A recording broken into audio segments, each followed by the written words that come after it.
Assalamualaikum warahmatullahi wabarakatuh. Perkenalkan, nama saya Mochi Yusri Pandardiansyah Samsudin dengan standbook 22579.001. Nah, di video kali ini saya akan mempresentasikan materi saya yang berjudul Harmonisasi Tarif Pelayaran Kunci Efisiensi Perdagangan Internasional. Nah, di pendahuluan, dalam era globalisasi yang semakin terintegrasi, perdagangan internasional menjadi tulang punggung perekonomian global. Setiap hari jutaan ton barang dikirim melintasi batas-batas negara, melibatkan berbagai pelabuhan, jalur maritim, dan regulasi yang berbeda-beda. Salah satu tantangan utama yang dihadapi dalam perdagangan lintas batas ini adalah tarif pelayaran yang bervariasi di setiap negara. Perbedaan dalam struktur tarif pelayaran, regulasi lokal, dan pajak dapat menimbulkan hambatan besar terhadap kelancaran arus perdagangan. Oleh karena itu, harmonisasi tarif pelayaran menjadi faktor kunci untuk meningkatkan efisiensi dan mengurangi biaya dalam perdagangan internasional. Nah, harmonisasi tarif pelayaran merujuk pada upaya menyamakan atau menyelaraskan tarif dan regulasi pelayaran di berbagai negara. Hal ini tidak hanya bertujuan untuk mengurangi ketidakpastian bagi pelaku usaha, tetapi juga untuk mendorong transparansi dan meminimalkan potensi adanya diskriminasi tarif antara negara. Dengan harmonisasi ini, pelaku perdagangan dapat lebih mudah mengestimasi biaya logistik mereka, mempercepat proses pengiriman, dan pada akhirnya meningkatkan daya saing di pasar global. Nah, di rumusan masalah, yang pertama itu bagaimana perbedaan tarif pelayaran antara negara mempengaruhi efisiensi dan biaya dalam perdagangan internasional. Yang kedua, apa saja kendala utama dalam upaya harmonisasi tarif pelayaran di berbagai negara dan bagaimana hal tersebut mempengaruhi daya saing global. Di poin ketiga, bagaimana harmonisasi tarif pelayaran dapat meningkatkan efisiensi logistik dan mendorong pertumbuhan ekonomi di negara-negara berkembang. Nah, di tinjauan pustaka, dalam kajian perdagangan internasional, efisiensi logistik memainkan peran penting dalam menentukan kelancaran aliran barang antara negara. Harmonisasi tarif pelayaran merupakan salah satu topik penting dalam pembahasan ini, karena variasi tarif antara negara dapat menciptakan hambatan yang signifikan terhadap perdagangan lintas batas. Nah, di sini ada 2 poin. Poin pertama, teori perdagangan internasional dan efisiensi logistik. Menurut teori perdagangan internasional klasik yang dikemukakan oleh Adam Smith dan David Ricardo, perdagangan bebas tanpa hambatan tarif atau non-tarif dapat mengoptimalkan alokasi sumber daya antara negara. Namun, dalam kenyataan, pelaku perdagangan sering dihadapkan pada berbagai hambatan. Pelayaran dapat menyumbang hingga 20% dari total biaya perdagangan. Penelitian oleh Arvis dalam Logistik Perform Index juga menyoroti bahwa efisiensi logistik sangat terkait dengan kinerja ekonomi suatu negara, terutama di sektor ekspor. Nah, di poin kedua, pengaruh variasi tarif pelayaran terhadap perdagangan internasional. Perbedaan tarif pelayaran antara negara sering kali menciptakan ketidakpastian dan meningkatkan biaya bagi eksportir dan importir. Hummels dan Schauer dalam kajiannya tentang biaya pengiriman menunjukkan bahwa biaya pelayaran yang lebih tinggi secara langsung memengaruhi harga barang di pasar internasional, yang pada akhirnya menurunkan daya saing suatu negara. Studi ini menyoroti bahwa variasi dalam struktur tarif pelayaran, waktu transit, dan biaya tambahan pelabuhan dapat meningkatkan total biaya logistik secara signifikan.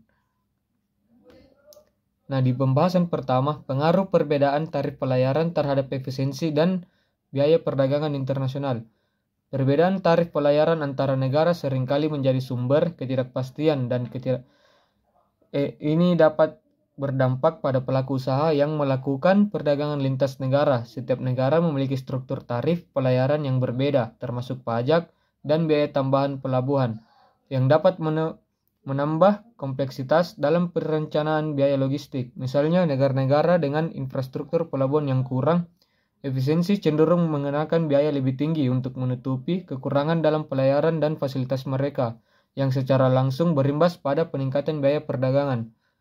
Studi oleh Clark 2004 menunjukkan bahwa efisiensi pelabuhan dan penurunan biaya transportasi maritim dapat meningkatkan perdagangan bilateral hingga 25%.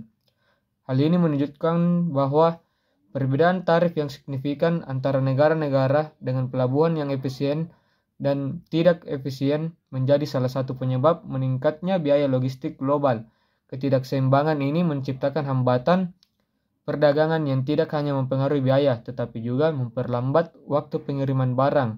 Akibatnya, negara-negara dengan tarif pelayaran yang lebih tinggi menjadi kurang kompetitif di pasar global.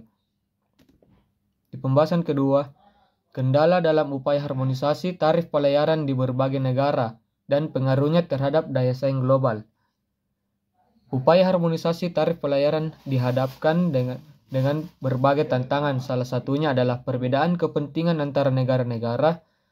Negara-negara maju yang memiliki pelabuhan dengan standar infrastruktur dan teknologi tinggi cenderung lebih siap untuk mengadopsi kebijakan harmonisasi. Sementara itu, negara-negara berkembang yang masih memiliki keterbatasan dari segi infrastruktur dan sumber daya mungkin tidak mampu menyesuaikan diri dengan regulasi yang lebih ketat atau penurunan tarif secara drastis. Akibatnya, negara-negara berkembang ini seringkali khawatir bahwa mereka akan kehilangan pendapatan yang signifikan dari tarif pelayaran yang lebih rendah, serta akan mengalami kesulitan dalam bersaing di pasar internasional. Harmonisasi tarif pelayaran tidak hanya membutuhkan perubahan regulasi domestik, tetapi juga kerjasama internasional yang intensif. Negara-negara harus bersepakat mengenai standar yang sama yang mencakup aspek tarif, pajak, serta prosedur bea cukai di pelabuhan. WTO 2015 mencatat bahwa kesepakatan internasional di bidang ini seringkali terhambat oleh perbedaan kepentingan ekonomi dan politik yang menjadikan harmonisasi sulit tercapai dalam waktu singkat. Pembahasan ketiga, peran harmonisasi tarif pelayaran dalam meningkatkan efisiensi logistik dan mendorong pertumbuhan ekonomi di negara-negara berkembang. Negara-negara berkembang seringkali menghadapi biaya logistik yang jauh lebih tinggi dibandingkan negara maju.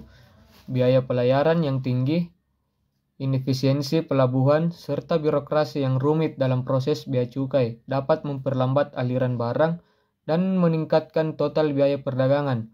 Menurut studi UNSTAD 2019, negara-negara berkembang yang mengandalkan ekspor untuk pertumbuhan ekonomi mereka menghadapi tantangan besar akibat ketidakmampuan untuk bersaing dalam hal yang logistik dengan negara-negara yang lebih maju. Harmonisasi tarif pelayaran dapat menjadi solusi yang signifikan bagi negara-negara berkembang. Dengan menyelaraskan tarif pelayaran dengan standar internasional, negara-negara ini dapat mengurangi hambatan, biaya, dan birokrasi yang seringkali memperlambat proses pengiriman. Selain itu, harmonisasi juga berpotensi untuk menyederhanakan prosedur bea cukai yang dapat mengurangi waktu tunggu barang di pelabuhan dan meningkatkan arus perdagangan. Sebagai contoh, penerapan standarisasi di negara-negara Asia Tenggara melalui ASEAN Single Window telah memperlihatkan peningkatan signifikan dalam efisiensi logistik di wilayah tersebut, mendorong pertumbuhan ekonomi negara-negara anggota ASEAN. Kesimpulan dari pembahasan mengenai harmonisasi tarif pelayaran sebagai kunci efisiensi perdagangan internasional, dapat disimpulkan bahwa perbedaan tarif pelayaran antara negara menjadi salah satu penghambat utama dalam perdagangan lintas batas. Variasi dalam tarif ini meningkatkan biaya logistik dan menciptakan ketidakpastian bagi eksportir dan importir, yang pada akhirnya menurunkan daya saing suatu negara di pasar global. Harmonisasi tarif pelayaran jika diterapkan secara efektif dapat mengurangi biaya perdagangan, mempercepat proses pengiriman, serta meningkatkan transparansi dan efisiensi logistik. Meskipun demikian, terhadap berbagai tantangan yang dihadapi dalam upaya harmonisasi ini, terutama perbedaan kepentingan antara negara-negara berkembang yang memiliki keterbatasan dalam hal infrastruktur dan sumber daya, sering kali menghadapi hambatan dalam menyesuaikan regulasi mereka. Namun, dengan harmonisasi tarif, negara-negara berkembang berpotensi meningkatkan akses ke pasar global, mengurangi biaya logistik, dan mendorong pertumbuhan ekonomi melalui efisiensi yang lebih baik. Untuk sarannya, di poin pertama, kolaborasi internasional yang lebih kuat. Untuk mewujudkan harmonisasi tarif pelayaran, diperlukan kolaborasi yang lebih kuat antara negara-negara, khususnya di bawah naungan organisasi seperti WTO dan UNSTAD. Di poin kedua, peningkatan infrastruktur dan kapasitas negara berkembang. Negara-negara berkembang perlu berinvestasi lebih dalam peningkatan infrastruktur, pelabuhan dan sistem logistik mereka. Dengan infrastruktur yang lebih baik, negara-negara ini akan lebih siap untuk mengadopsi standar internasional dan memanfaatkan keuntungan dari harmonisasi tarif pelayaran. Di poin ketiga, standarisasi prosedur bea cukai. Proses harmonisasi tarif perlu diikuti oleh penyederhanaan dan standarisasi prosedur bea cukai di pelabuhan. Sistem seperti ASEAN Single Window yang telah berhasil meningkatkan efisiensi perdagangan di Asia Tenggara dapat dijadikan contoh bagi negara-negara lain untuk adopsi. Hal ini akan membantu mengurangi birokrasi dan mempercepat aliran barang. Itulah materi yang bisa saya sampaikan pada video kali ini. Lebih dan kurangnya mohon dimaafkan. Assalamualaikum warahmatullahi wabarakatuh.